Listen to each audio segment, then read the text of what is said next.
بسم اللہ الرحمن الرحیم۔ Allama Iqbal Open University B S Arabic code number 4911 کی پہلی مشق کے پہلے سوال میں زمانہ جہالت میں عربی زبان کے آداب کے بارے میں سوال پوچھا گیا ہے۔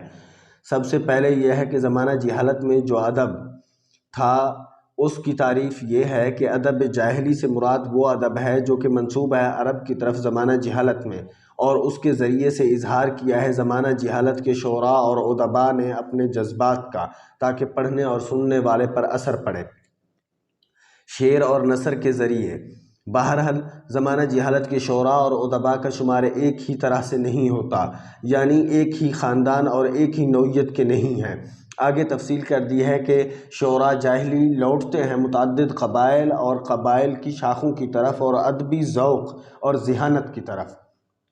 جیسا کہ ادب جاہلی کی مہارت اور پہچان زیادہ ہے بعض قبائل میں، اور شعراء بھی زیادہ ہیں بعض قبائل میں، اور بعض قبائل میں شعراء بھی کم ہیں اور ادب جاہلی کی مہارت اور پہچان بھی کم ہے، کیونکہ وہ مقدار اور معیار کے لحاظ سے ادبی پیداوار میں مختلف ہیں۔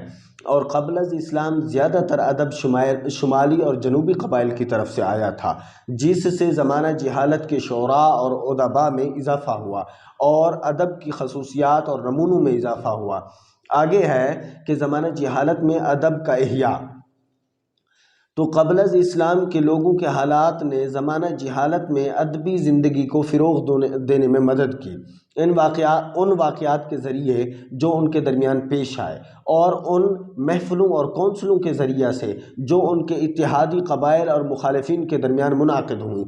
اس کے علاوہ سماجی روابط جو آپس میں جڑے ہوئے تھے، جیسا کہ مختلف مواقع جن میں وفود اور قاصد بھیجنے کا مطالبہ کیا گیا، ان کا تمام انحصار فصاحت و بلاغت پر ہے۔ جیسا کہ راتوں کو منعقد ہونے والی محفلیں اور کونسلیں کہ جن میں روزمرہ کے مسائل پر بات کی جاتی تھی، انہی محفلوں نے شعراء اور ادباء کو شعر سنانے اور نثر کے فن کے ذریعے سے کہانیاں اور خبریں سنا کر اپنی ادبی سرگرمیوں کو عملی جامہ پہنانے کا موقع دیا۔ اس سے آگے ہے کہ زمانہ جہالت میں شاعری۔ تو دیکھیں قبل از اسلام شاعری شاعروں کی ذہنی اور جذباتی زندگی کو کیسے بیان کرتی ہے؟ در حقیقت بنیادی سوال یہی ہے۔ تو اس کا جواب یہ ہے کہ قبل از اسلام شاعری کی تاریخ اسلام سے پہلے عربوں کی زندگی کا مطالعہ کرنے اور اس کی ترسیل پر مبنی ہے۔ یہ زمانہ قبل از اسلام شاعری کے تصور کو بھی متوازن اشعار کے مجموعہ کے طور پر پیش کرتا ہے۔ اس نے شاعروں کی ذہنی اور جذباتی زندگی کو بیان کیا ہے اور ان کے حالات اور زندگی گزارنے کے علاوہ اس وقت رونما ہونے والے بہت سے تاریخی واقعات کو بھی بیان کیا ہے۔ اس سے آگے صفحہ نمبر 77 پر عصر جاہلی کی شاعری کی خصوصیات بیان کر رہے ہیں، اور اس کے ساتھ ساتھ یہ بھی اشارتاً بتانا چاہتے ہیں کہ عصر جاہلی میں شاعری نے اپنی درج ذیل اقسام کی وجہ سے خاصی ترقی پائی۔ ان اقسام میں پہلے نمبر پر ہے کثرت الزحاف ہے، یعنی اس کا مطلب یہ ہے کہ زمانہ جہالت کی شاعری میں بہت سے انحرافات تھے، اور یہ انحراف اور اختلاف راوی ایک ہی قصیدہ میں کرتا تھا، اور جو علم و عروض کے قواعد کے مخالف تھے جو کہ الفراہیدی نے وضع کیے تھے قواعد۔ اور دوسرے نمبر پر ہے صدق و تعبیر۔ اس کا مطلب یہ ہے کہ اظہار کی عمدگی۔ شاعری کو 4 اقسام میں تقسیم کرنے سے ظاہر ہوتا ہے کہ ان میں بیانیہ شاعری، اب دیکھیں اظہار کی عمدگی، سب سے پہلے صدق و تعبیر کو دوبارہ دیکھیں۔ صدق و تعبیر کا مطلب یہ ہے کہ اظہار کی عمدگی شاعری کو 4 اقسام میں تقسیم کرنے سے ظاہر ہوتی ہے کہ ان میں بیانیہ شاعری جو ہے جو جذبات اور اس کے واقعات کی عکاسی کرتی ہے، اور ادبی شاعری واعظ و نصیحت سے بھری پڑی ہے بنسبت غنائی اور تمثیلی شاعری کے، کیونکہ یہ دونوں اعتماد کرتی ہیں تصور اور جذبات کی سچائی پر۔ اسی طرح تیسرے نمبر پر ہے موضوعات کا تنوع عصر جاہلی کی شاعری میں۔ موضوعات میں تنوع تھا، ایک ہی قصیدہ میں نوحہ خوانی، فخر، طنز، مدح، غزل، پائے جاتے تھے، یعنی تنوع پایا جاتا تھا۔ اور چوتھے نمبر پر ہے استخدام التشبیہ، عصر جاہلی کی بیان کر رہے ہیں، یعنی چوتھے نمبر پر استخدام التشبیہ جو تھی عصر جاہلی میں جو پائی جاتی تھی، تشبیہ کے ذریعے جو بیان کرتے تھے چیزیں، اس کو بیان کر رہے ہیں کہ شاعری میں شعراء نے چیزوں کے مفہوم کو بیان کرنے کے لیے اپنی شاعری میں اخلاقی تشبیہات کا استعمال کیا، تاکہ معانی کو مزید واضح کیا جائے اور تکلف سے خالی ہو اور تخیل میں غوطہ-زن ہو۔ اس سے آگے 5ویں نمبر پر ہے لسانی اظہار اور بیاناتی ڈھانچے میں تنوع کو بیان کر رہے ہیں کہ عصر جاہلی میں شاعروں نے اظہار خیال کرنے والی ترکیبیں استعمال کرنے میں فرق کیا ہے، جو کہ لفظی اضافہ پر انحصار کرتی تھیں۔ قبل از اسلام شاعر اپنے کلام میں تخلیقی تھا، جس کی وجہ سے فکرے بغیر کسی خلل کے اپنے معنی ادا کرتے تھے۔ اس سے آگے صفحہ نمبر 79 پر عصر جاہلی کی شاعری کے اغراض بیان کر رہے ہیں کہ زمانہ جاہلی کی شاعری مشہور ہوئی کیونکہ اس کے موضوعات، مشمولات اور مقاصد بے شمار تھے۔ اختصار کے پیش نظر ان مقاصد اور اغراض کے محض اسماء ذکر کر رہا ہوں، جو کہ صفحہ نمبر 79 پر مدح اور حکمت اور صفحہ نمبر 80 پر فخر ہے۔ یعنی عصر جاہلی کے اغراض یہ ہیں کہ عصر جاہلی کی شاعری میں کسی کی مدح یا پھر حکمت اور فخر کو بیان کیا جاتا تھا۔ آپ ان تینوں اقسام جو ہے نا، ان کو اپنی مشق کا حصہ بنا لیں، مختصر سی ہیں، لکھ لیں انہیں۔ زمانہ جہالت میں آگے دیکھیں، زمانہ جہالت میں اظہار کے طریقوں میں سے ایک طریقہ نثر ہے، اور اس کی تفصیل صفحہ نمبر 82 پر جو ہے وہ شروع ہو رہی ہے۔ اس سے پہلے قبل از اسلام نثر اور نظم کا آپس میں تعلق کیا ہے، اس کو بیان کر رہے ہیں کہ زمانہ جہالت میں نثر وہ ہے جس کا مقصد سامعین کے دلوں کو اثر انداز کیا جائے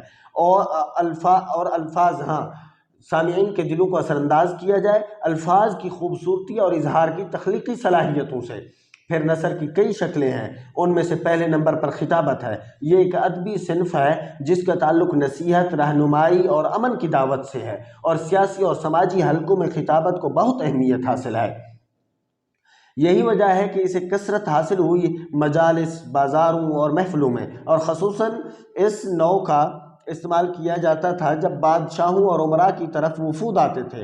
اور دوسرے نمبر پر حکم اور امثال ہیں۔ یہ مختصر جملے ہوتے ہیں لیکن فصیح ہوتے ہیں اور بے معنی ہونے سے خالی ہوتے ہیں۔ یہ وقت کے ایک مختصر تجربے کی نمائندگی کرتے ہیں، اور وہ ایک سادہ جملے میں آسان معنی اور ساخت کے ساتھ جامع ہیں۔ اس سے اگلے صفحہ نمبر 83 پر نثر کی اقسام بیان کر رہے ہیں۔ ان میں سے پہلی ہے الوصایا۔ اس میں مصنف کے تجربے کا خلاصہ ہوتا ہے، اس لیے یہ اکثر اس بزرگ شخص پر منحصر ہوتا ہے جو اپنے تجربے کی طوالت کی وجہ سے حکمت کی خصوصیت رکھتا ہے تاکہ راسخ ہو جائے ذہن میں۔ اختصار کے پیش نظر دوسری قسم کو دیکھیں، اس کا مفہوم یہ ہے کہ یہ ایک خاص قسم کی نثر ہے جو قبل از اسلام میں مشہور تھی اور اسلام کے ظہور کے بعد معدوم ہو گئی ہے۔ خلاصتاً عرض ہے کہ نثر کی اس قسم کا استعمال عبادت گاہوں میں مذہبی افعال، عقائد اور نظریات کی وضاحت کے لیے زیادہ تر ہوتا تھا۔ اس سے آگے صفحہ نمبر 84 پر زمانہ جہالت میں نثر کی خصوصیات اور زمانہ جہالت کی عکاسی کو بیان کر رہے ہیں کہ قبل از اسلام نثر جاہلی مشتمل تھی حقیقی زندگی کو بیان کرنے پر، جیسا کہ انسانی زندگی کے متعلقہ مسائل کا حل پیش کرنا اور اسی طرح انسانی احساسات کی عکاسی کرنا۔ قبل از اسلام نثر میں انسانی احساسات کی بہت سی تصویریں موجود ہیں۔ یہی وجہ ہے کہ نثر کی مختلف شکلیں ہیں اور نثر دلوں کو متاثر کرنے کا ایک ذریعہ بھی ہے۔ اور نثر کی چند اقسام میں سے پہلی ہے اختلاف طول القصائد۔ دراصل قبل از اسلام نثر طویل اور مختصر کے درمیان تھی، یعنی نہ طویل ہوتی تھی نہ مختصر ہوتی تھی، جیسا کہ کہاوتیں استعمال کی جاتی تھی مختصر جملوں پر، جبکہ دوسری طرف خطابت اور وصایا طویل جملوں پر مشتمل ہوتی تھی۔ دوسرے نمبر پر ہے قبائلی اضطراب کا ظہور۔ یہ قبل از اسلام نثر میں اس کے ساتھ نمودار ہوا جسے قبائلی جنونیت کہا جاتا ہے، جو کہ فخر، انساب، حسابات، بس ظاہر ہوئے اس کے ساتھ مفاخرات، وصایا اور نصائح کے فن۔ اور صفحہ نمبر 85 پر ہے انسانی حالات کی تصویر کشی۔ قبل از اسلام بذریعہ نثر بہت سے انسانی اعمال کی عکاسی کی گئی تھی، جس کا مقصد نیکی اور اصلاح اور رہنمائی کا پہلو تھا۔ اور آخری نمبر پر ہے تلفظ کی آسانی، نثر کے ٹکڑوں اور الفاظ میں واضح معنی کی خصوصیت پائی جاتی ہے۔